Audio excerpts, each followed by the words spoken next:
صباح الخير، ازيكم متابعيني الكرام. هعمل لكم النهارده لانش بوكس، افكار جديده كده من حد بينزل الشغل. فنعمل كده لانش بوكس خفيف.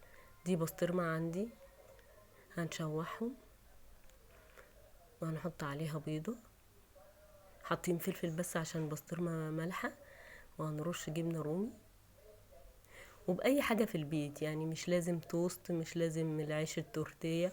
عندنا رغيف بلدي هنفتحه، هنحط النص بتاعه، نقلب لما البيض يستوي ونحمصه على الطاسة.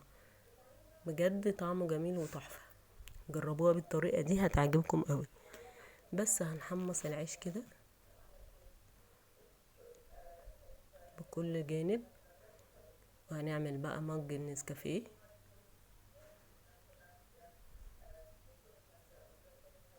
وعندي فاكهة في التلاجة، حطيت تفاح وبطيخ.